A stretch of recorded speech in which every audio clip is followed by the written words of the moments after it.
Howdy, howdy, everybody. Hopefully you can all hear me. This was a little more spontaneous than I thought.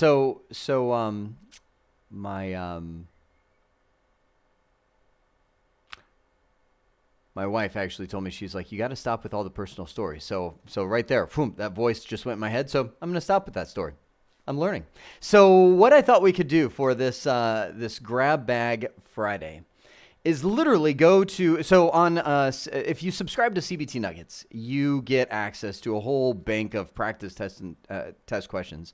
And in the last session that we did yesterday, a bunch of people were saying, hey, ICND1, if we could get some prep on that, that'd be great. And I thought, why don't we make this Grab Bag Friday? Maybe we can make this even a normal. And we just literally open up a practice exam for ICND1, walk through the questions, and go from there. Ricky, you always joke. I'm looking at the chat. Ricky, off in Australia. It's 9 a.m. his time. I don't know how you always end up here. He must always be glued to Twitch or something. Good to see you guys. Good to see you, Diag 3001, Computer Lab. It's great to see you guys again. So here's what I'm thinking. I'm literally kind of paving this road as we're going, and that is, I'd like to just literally open a practice exam and just click it. I tested it just a couple of minutes ago just to make sure it would open, and it does. So we could do that. So let's do that. Testlets. Okay. So yeah. So you're kind of getting like a free subscription to CBT Nuggets during this little thing because you get access to this practice exam. So let me just go do a quick hello to everybody that's in the list. Caught a fade. Hello. Yes. Cuban B. Good day from the East Coast. What's up? Thanks for this. Yep. No problem. This is fun. So I'm thinking that we would literally just go through these questions. So I'm going to read it, give you some time to answer, chat in your answers, and then we'll talk about why it's right and why. I don't know if the testlets will work in this format. We'll see. So click on each one. So it says, examine the network diagram and the device outputs by using the buttons in the left-hand navigation. From the following options, select the version of CDP in use and the commands that contain the information used to identify the version of CDP in use. Okay, good. So you're managing 4 routers shown in the network exhibit. No existing documentation. You got to use show commands to figure out what's going on. So got our device outputs. So I'm like, these kind of questions are going to be kind of tough as because obviously you guys can't scroll up and down let's do this. Let's get to the next question. I'm going to try and do ones that don't have, of course, they're all testlets. Hang on. Let me get to, there we go. Something a little more, a little less scrollable, a little more thought-provoking. Here we go. Okay. Great. Next month is ICND1 exam. Good. So which of the following methods of tunneling Internet Protocol version 6 traffic through an IPv4 network increases protocol overhead because of IPv6 headers? What do you think?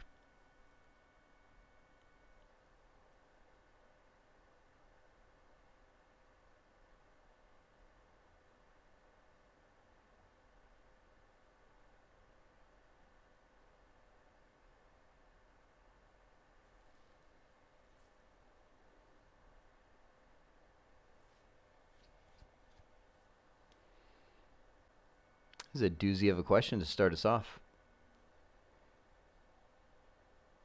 So you guys are right where I'm at, which is answer would be B. Now it's a select multiple, but I would, this practice, the real exam doesn't do this. The real exam will tell you choose 2, choose 3, select multiple, but practice exams are a little tougher. So a couple quick things. Protocol translation, think of this as like NAT for IPv4 and IPv6. So that does not, so it literally translates IPv4 networks into IPv6 and vice versa.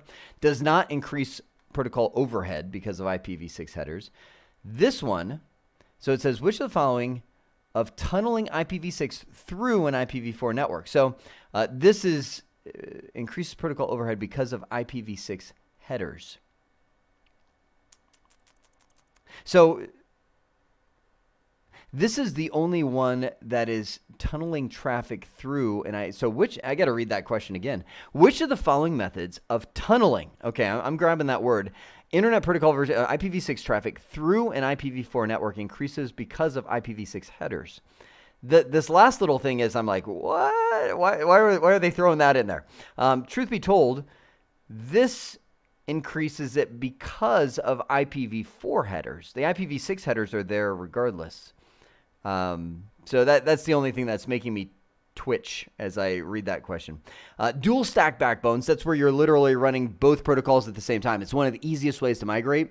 You've got IPv4 on your network, and then you just kind of overlay IPv6 on it, run both protocols at the same time, kind of assign addresses as needed. And then IPv6 over dedicated WAN links. That doesn't really increase protocol overhead on an IPv4 network. So I'm thinking B is the only one. What do you guys think? B, protocol translation, BBB, right. So I just don't like the wording of that question. You know what? This isn't going to tell us if we're right or wrong. Hang on. I'm back home. What if we did custom quiz? No. Going back to the dashboard. Maybe I'm looking for flashcards. I'd love to have something that, let's see if this does it.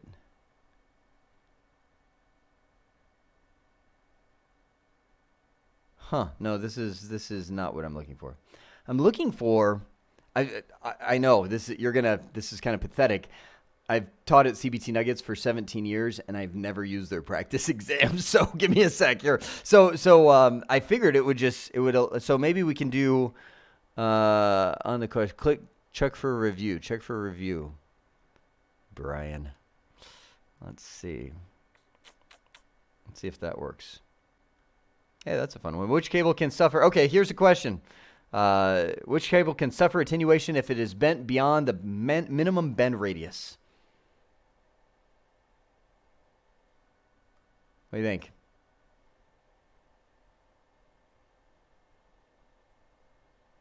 Suffer attenuation if it's bent beyond the minimum bend radius.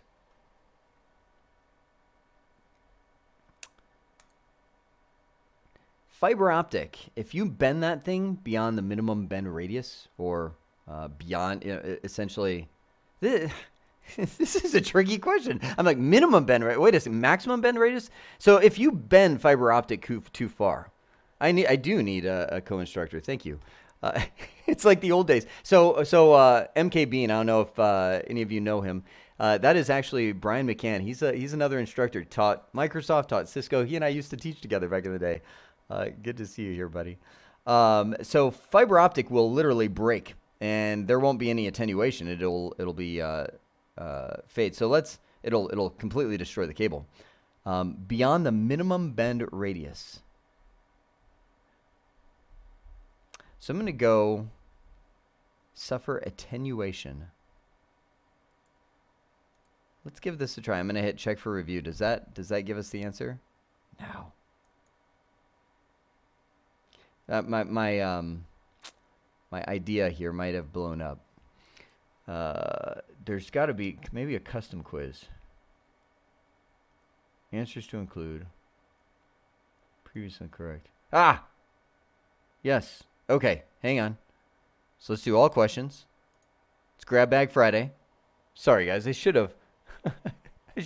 People are here. It's midnight. I'm so sorry. I should have tested this before. I just figured it would just do that. So questions to include.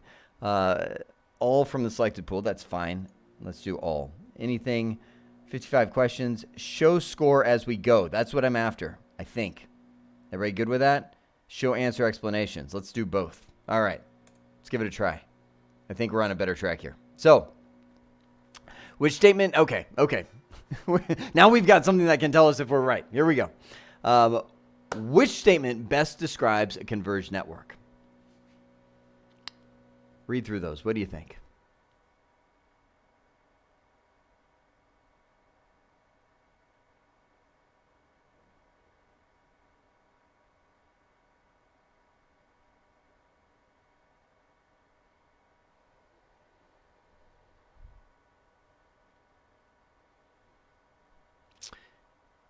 I would agree with B. So back in the day, Cisco had a strategy called AVID. Cisco AVID, Architecture for Voice, Video, and Integrated Data. That was when they first were rolling out all those traffic types across a single network. They called that the converged network. So voice, video, and data is a truly converged network. Let's see if, oh, wait, hang on. Here we go. Check answer. Look, that's a new button. There we go. Converged network is a combination of voice, video, and data. So there we go. B is correct. Okay, good. Good. Yeah, I'm right there with you, Oku. This is kind of stressful because every single one could be a multiple choice, multiple right thing instead of the single bullets. But yeah, we're good. All right. Good. All right. Now we're on the good path. Sorry, it just took us a little bit to get there. There we go. Question number 2. You are the network administrator for your company. You want both IPv6 and IPv4 applications in the network. You also want to ensure that routers can route both IPv6 and IPv4 packet. Which deployment model should be implemented to accomplish the task? What do you think?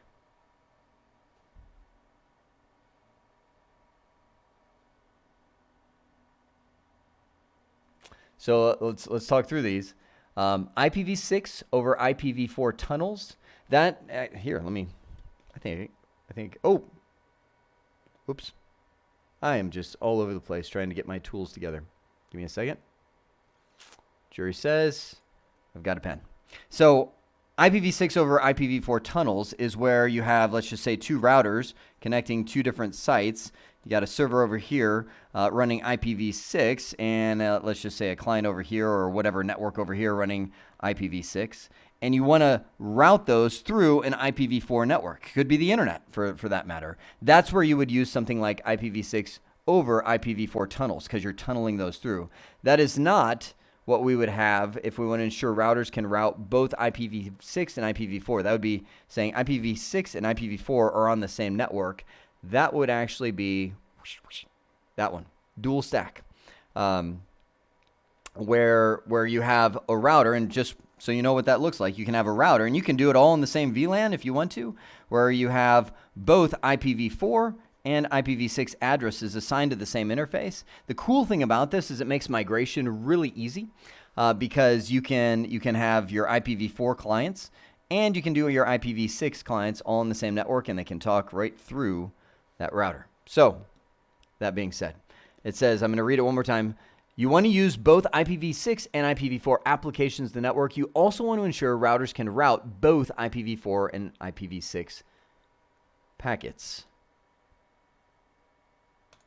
I'm thinking that's our winner. That's our huckleberry. The fact that we can choose multiple answers on each one. So is that one technically correct? Let's see. Use IPv4 and IPv6 applications in the network. And you want to make sure that it can route both. Yeah, this question format is rough. So I would say it depends. Are you looking for multiple answers? Yes, that one could be right. But gut level, if I were on a test, I would just choose dual stack. Let's find out. Woohoo! There we go. Dual stack is the deployment model used to accomplish each task. Good. Yeah, it is kind of a coincidence that this came up right after I explained all the different methods. Seems like we're on an IPv6 kick. That's cool. That's fine. All right, next one. I love these. Which is the valid IP address range that can be assigned to host on the subnet that includes the address right there? Give you some time to answer that question.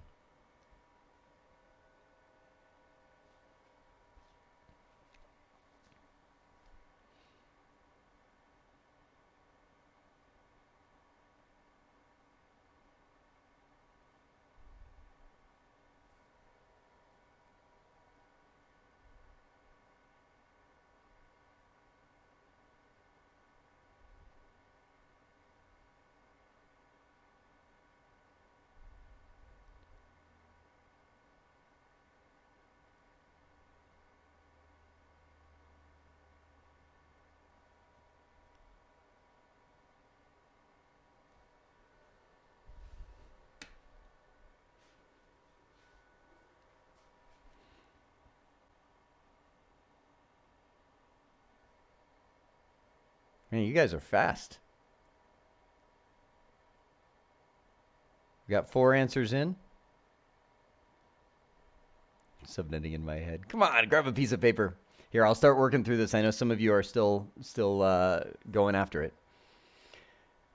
Here's how you would do this. And I'm going to show you how I would do it. And everybody's got their own subnetting method these days. So what I would do is I would say, what is the increment that generated the subnet this guy came from? So we've got an address. There's a computer somewhere. And let's just make sure we're on the same page with what the question's asking. It's saying we've got 172.16.4.6. What network, they're saying, what is the range? What network does that guy belong to? What I would do is I would take that subnet mask, a /23. Now we know a /24 is a class C subnet mask, which in binary looks like this. 1, 2, 3, 4, 5, 6, 7, 8. Dot 1, 2, 3, 4, 5, 6, 7, 8. Dot 1, 2, 3, 4, 5, 6, 7, 8. Now that's a /24, so whoop, that's a 0. That's a /23, right? So this last one is an increment. And the whole magic of subnetting is just remember those 8 numbers. Just make sure you can multiply by 2. 1, 2, 4, 8, 16, 32, 64, 128, right? And we look and we go, okay, this is, line this up. This is 1. That's 2. I mean, we don't have to go any further. This guy right here is 2. That's our increment. Okay. It's in the 3rd octet. That's where we're going to start getting our networks going. So at some point, they had to do 172.16.0.0 because it's a class B subnet mask. And we just use that too. 172.16.2.0, .4.0, .6.0. And then hit the brakes. We just passed the address in question, 172.16.4.6.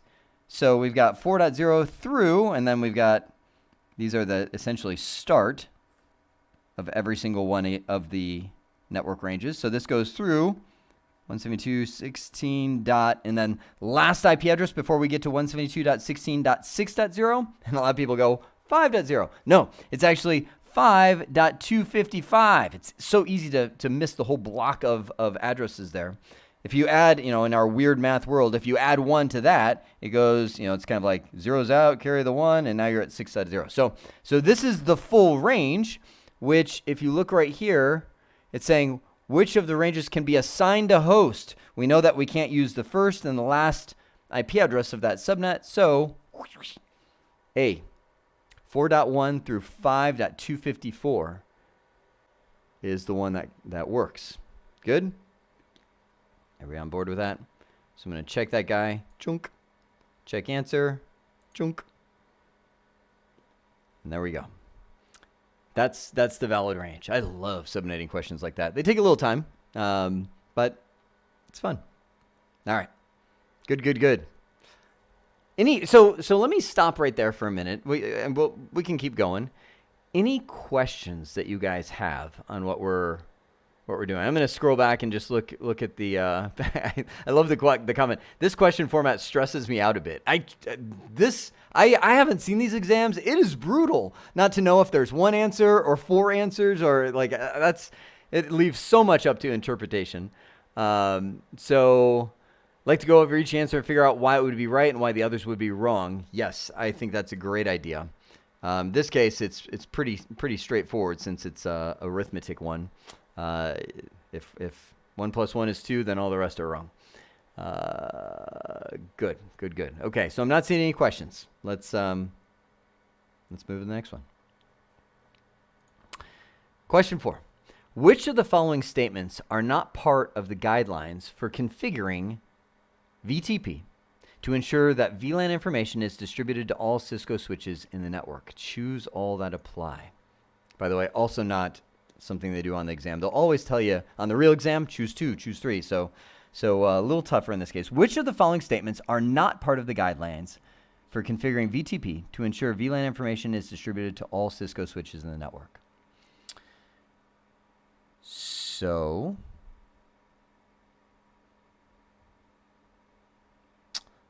let's read through these.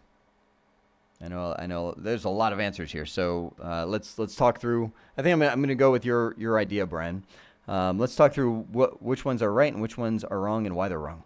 So the configuration revision number must be configured identically on all switches in the VTP domain. That is actually not part of the guidelines for configuring VTP. It should be. It'd be ideal. So just to catch you up, if you're not sure what that is, when you have multiple switches and you configure VTP, the way they figure out who has the latest database of VLANs is based on the configuration revision number. So if this guy's got 50 and this guy's got 1, as soon as they link up and realize they're in the same VTP domain, his 50 is going to replace this guy's 1 and blow away his VLAN database. So the configuration would be nice to be configured identically, but it's not required. VTP password must be the same. Absolutely. VTP domain names must be the same. Absolutely. You have to have both of those things matching. VLANs configured on clients should exist on the server switch. Not necessarily. That's the power of VTP. We can blow away all those VLANs on the switch. VTP version, I see a couple people chatting in. VTP versions must be the same on all switches in the VTP domain. That is true. We need that. If you're running, there's multiple versions of VTP. If you're running version 1, you got to have version 1 everywhere. Version 2, et cetera, et cetera, et cetera. Yes. I forgot. I made it into a song. The VTP, I can't even remember the tune I had. VTP protocol is not a trunking protocol. Okay. Switches must be connected with trunk links. Yes. VTP only works if that is a trunk connection. The switches that will share the VLAN information are operating in VTP server mode. They can be, not required. And the switches must be configured to use the same method of VLAN tagging. Yeah. We're going old school there.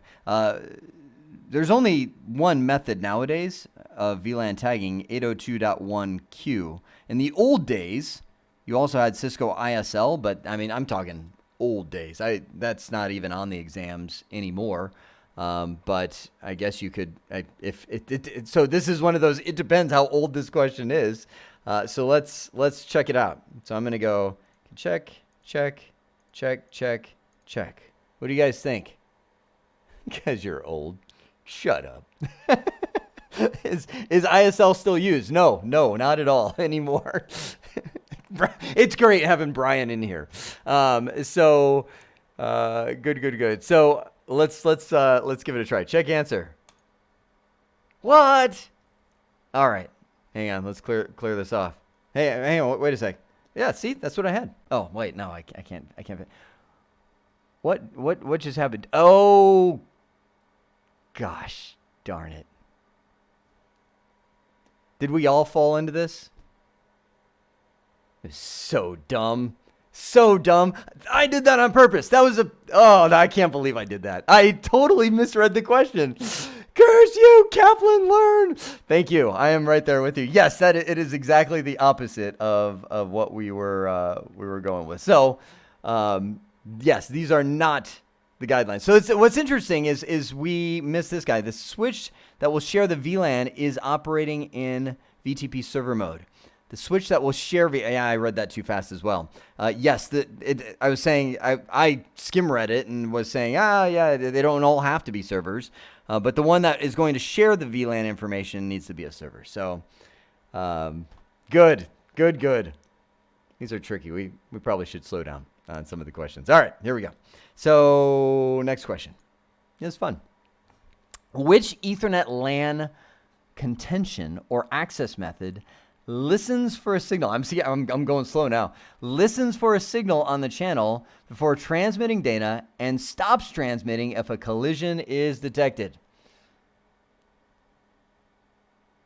It's not B.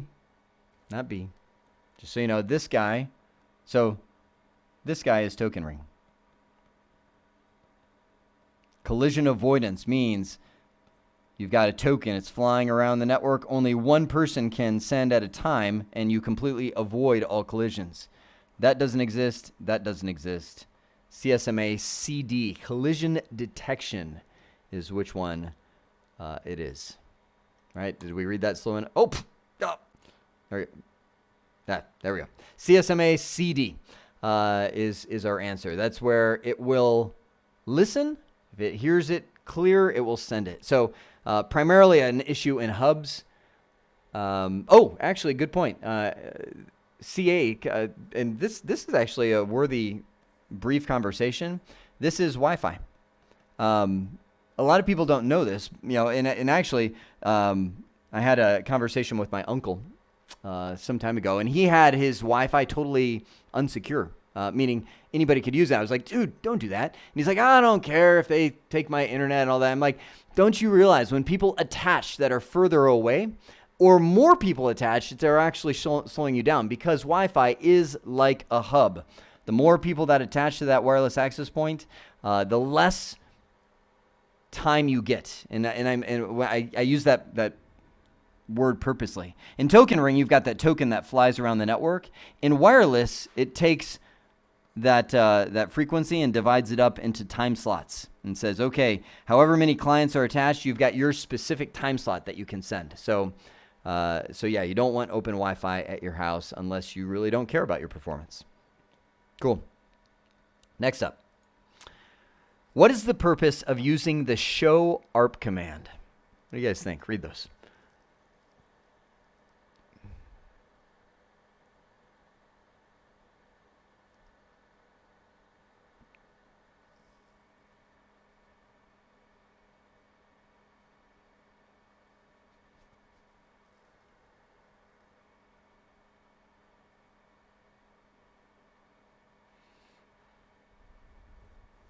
Good. I think you guys are right on it.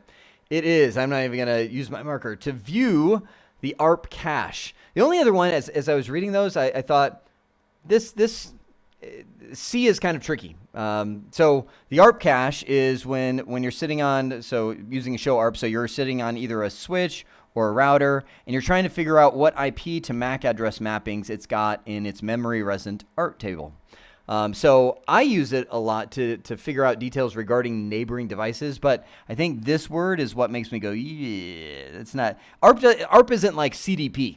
So that's probably where they're trying to trick you. They're like, so ARP is like you access that device or they access you and it caches that IP to MAC address. So I would say that the word discovered kind of throws it off for me. So D, you guys are right on. So yes, Network Ninja. With fancy letters, numbers. So this is show CDP neighbors would be C. Cool. All right, let's see if we can squeeze in two more. Because I know it's Friday night, and as awesome as doing test questions all night would be. So now I've got to tell you. So I almost didn't do this study session because my wife is sick. It's the first time she's been sick in like years, and so I've got 7 kids. I don't know if you know that. They're homeschooled, so they're like running mad right now.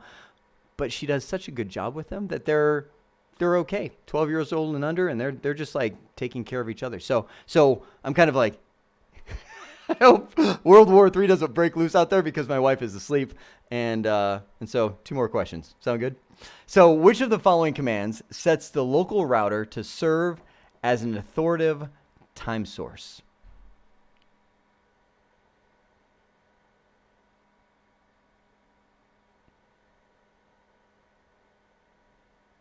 Good call. You guys are all over it. NTP master. So you can have your router link up with another NTP server. So let's just say up here is the global time, and it can receive the time. And you can do that by using the NTP server or NTP peer, saying, hey, go to that server and get your time. Or you've got another peer where you kind of negotiate the time back and forth. But if you want to be the one that serves it to all the clients, like all the Windows servers and stuff like that can get their time from you as the master router of the network, that's where you bust out answer D, NTP master. Cool? Good. Just throw an A out there for the sake of it. Yeah. NTP server. And that, by the way, that is tricky. NTP server makes your device report to it's how you configure your device to get the time from another server, right? So NTP master is if you want to be the master. Okay, one more. Oh, it would be one of these. Hang on. Can we see it all? This might be tough to discuss. All right, well, I'm game. Let's try it. So let's go down here. So it says, which interface will switch 4 associate with the source MAC address 000AB? Okay, so let's just look at the last 4. Anytime you see a MAC address, just look at the last 4 because they're most of the time going to be unique. 10E0. Okay, which interface? So here's our diagram. Switch 4 has 3 potential interfaces. So it must be in the output where each of those are identified. So let's see if we can do this together. Okay, so we're sitting on switch 4 output. So show CDP neighbors. Oh man, you got to grab a piece of paper, don't you? Hey, let's see. Maybe I can do this. So I've got my show CDP neighbors. Here's switch 4. Okay. So we can do this together, right? So router 2, shoop. R2 is out fast Ethernet 0/2.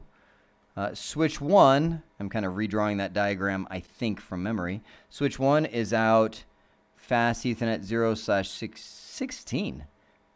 Yeah, that's right. For a second, I thought I was on a router. I'm like, there's no 16 on a router. It's a switch. All right, so switch 3 is out fast Ethernet 0/3. Okay, we're good. And just for grins, this is going to... These are obviously emulated routers. There is no such thing as a fast 0 on... So this is fast 0/0/0. Okay, just to have them there. Okay, so scroll down a little more. Show CDP Neighbors Detail. So we've got... I think that's... We're trying to find the MAC address, right? So let's just scroll down right there. Hang on, what was the MAC address? 10E0.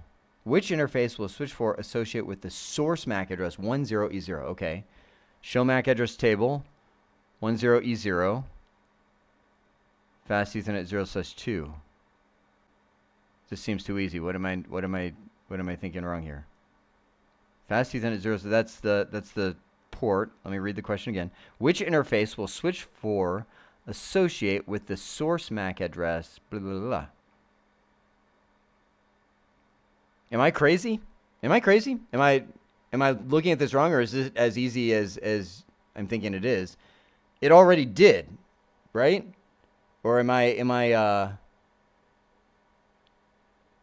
yeah, it's a time sync question. They just want you to, yeah, probably just right there. It's fast Ethernet 0. It already did associate this source MAC address with fast Ethernet 0/2. So all this other stuff is just superfluous. I think they're just trying to make you draw a network diagram for no good reason when you could have just looked at the MAC address table and said that right there, right? I got to check it because I'm like, there's got to be a trick to this, right? Oh, that was it. Yeah. Wasted 5 minutes. Curses. It was good though. It was good. It made us think. It made us trying to figure out how the diagram is there. So yeah, that's the secret. Just look at the MAC address table. I hate questions like that because you're like, what am I not saying? What trick word are they putting in here? Do you understand? I think hopefully you understand why people fail exams that know exactly what they're doing on Cisco devices. There's a lot of mind games you got to get past. But anyway, press time. One more. Good? Hang on. I don't hear any screaming. All right, let's do it. One more. All right. Next. Which of the following it's going to be an easy one. Which of the following represent valid ranges of access list numbers on a Cisco router for an IP extended access list? What do you guys think? IP extended access list. This is tricky.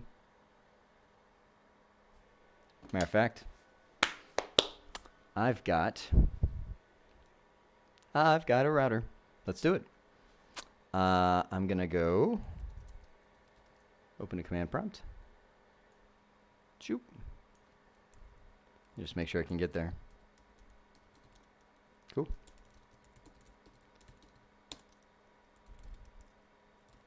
Of course. because you can totally do this on the exam. Just, bust out your router telnet connection, right? So we'll go into global configuration mode. We'll do IP. Yeah, I know. I did decorate it like the state of Nevada. Yeah, there's a story around that. So I'm going to do access list. space question mark. And what you see is we've got IP extended access list 100 through 199. And then right here, look at this, the expanded range. That's how they're going to get you. IP extended access list expanded range 2000 through 299. So A and B are your correct ones. Eventually, they ran into somebody that's I know, man, yeah, like I would even use those. Yeah, that is a memory test kind of question. I have honestly never used the range 2000 through 2699, but I'm sure somebody in a network somewhere that's big enough used more than 100 extended access lists. Good. Okay, so if you have kids, you know that silence is not necessarily good. So I'm going to, I can't go any further. I'm going to stop right there, but this is cool. So as many of you know, I'm still getting the feel of what these so my goal, I didn't start off by telling you my goal. My goal is to try and help those that are going after their CCNA before February get there. And I'm going to do everything I can, do as many study sessions as I can to answer questions, to get people going. So I'm still trying to figure out the format and figure out how I can look at all the questions coming in. My wife actually listened to the last one yesterday. She came in and she goes, "What's wrong with you?" And I'm like, "What do you mean what's wrong? You should see these conversations." I'm like, "What do you mean? I was trying to be helpful." She's like, "You sound like you're like," and I'm like, "Well, the questions they're chatting in." She's like, "Don't even look at them while you're talking. Just talk, just talk, and then pause, and then look at the questions." Thank you. I appreciate you. So let me end right there. I love this idea of doing Grab Bag Friday. And we could do a practice exam together. So for now, I'm going to sign off. I'm going to make sure all my kids are breathing, and I'll see you soon. Talk to you soon. Bye.